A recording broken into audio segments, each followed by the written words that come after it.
We hear a lot about self-esteem, especially when it comes to teenagers. But what if the key to boosting it wasn't just, words of encouragement? What if it was a scientifically tested tool delivered right through the phones that are already in their hands? Well, in this explainer, we're diving into the new digital frontier of youth mental health. It's so easy to write off low self-esteem in teens as just a phase, a bit of teenage angst they'll eventually grow out of. But what if it's actually something more? A quiet warning sign for much, much bigger problems down the road. Turns out, the latest research is telling us we need to pay way closer attention. So to really get why this is so important, we have to look at the problem itself, what researchers are calling a fragile foundation for mental health. What are we actually talking about when we say low self-esteem in a clinical sense? Well, it is so much more than just having a bad day. It's this persistent, negative voice in your head, that nagging feeling that you're a failure, or that deep down, you just wish you could respect yourself more. It's a pattern of thinking that can really cast a shadow over every part of a young person's life. And this doesn't just appear out of thin air. The research shows a really strong link between tough childhoods and low self-esteem. Things like emotional neglect, being bullied, or even just growing up in a house with a lot of conflict, all of that can seriously erode a kid's sense of their own worth. So this isn't some personal feeling. It's often a direct result of the world they grew up in. And here's why it's so incredibly dangerous. This is not just about a teenager feeling down on themselves. Scientists now see low self-esteem as a critical vulnerability. Think of it like a crack in the very foundation of their mental health. It makes a person so much more likely to develop disorders like depression and anxiety when they become an adult. It's a real predictor of future struggles. Okay, but here's where the story gets really interesting, and honestly pretty hopeful. Researchers are now developing and testing a whole new kind of help, one that's designed from the ground up for the digital generation. And this new approach has some huge advantages. First off, it meets young people where they are, on their phones, on the internet. Second, and this is a big one, it's way more accessible and scalable than traditional therapy, which we know can have insane waiting lists and can just be hard to get to. But maybe most important of all, these aren't just wellness apps with nice quotes. These are evidence-based interventions that are being put through the toughest scientific tests out there. All right, so let's get into the science. We're going to break down two brand new clinical trials that tested two very different digital strategies for building up that confidence.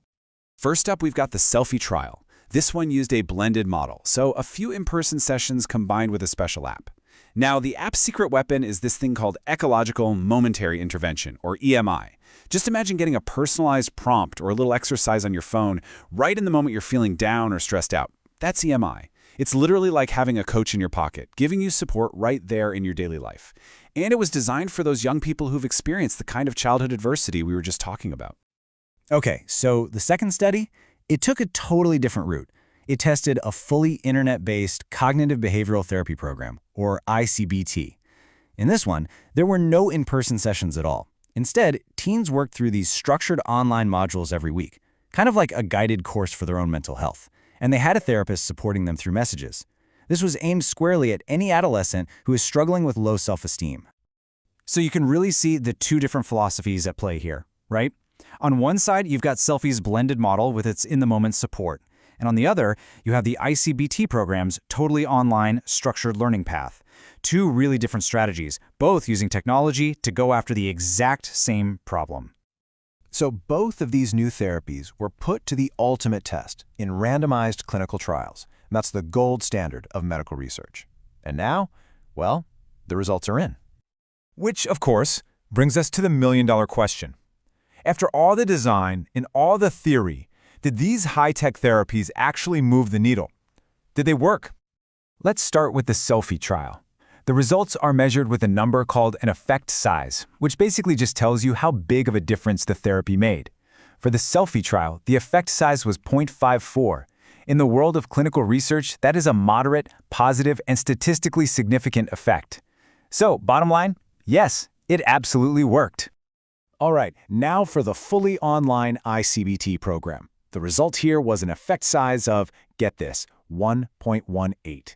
That is huge. I mean, anything over 0.8 is considered a large effect, so 1.18 is a seriously powerful, super strong positive result.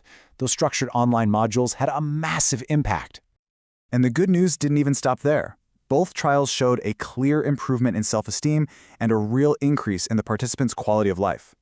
The ICBT trial even went a step further. It also measured and found big reductions in both anxiety and depression symptoms. This shows that these tools aren't just a one-trick pony. They can have these positive ripple effects on a person's entire mental well-being. So, after all that data, what's the big picture takeaway here? What does all of this mean for the future of youth mental health? Look, the main takeaway is crystal clear. The evidence is in. Tech-based mental health support isn't some futuristic fad. These are powerful, effective tools that are working right now. Whether it's a blended approach or a fully online program, these methods can make a real, significant difference in a young person's self-esteem. And that brings us right back to where we started. As the researchers behind the Selfie trial put it in a major medical journal, tackling low self-esteem isn't just about making teens feel better today. It's a powerful preventative strategy to stop more serious mental disorders from ever taking hold in the first place. The science is clear. The tools have been tested and we know they're effective. So the question is no longer if they work, but how. How do we scale these solutions? How do we break down the barriers to make sure these proven, potentially life-changing tools can get into the hands of every single young person who needs them? That is the challenge and the incredible opportunity that lies ahead.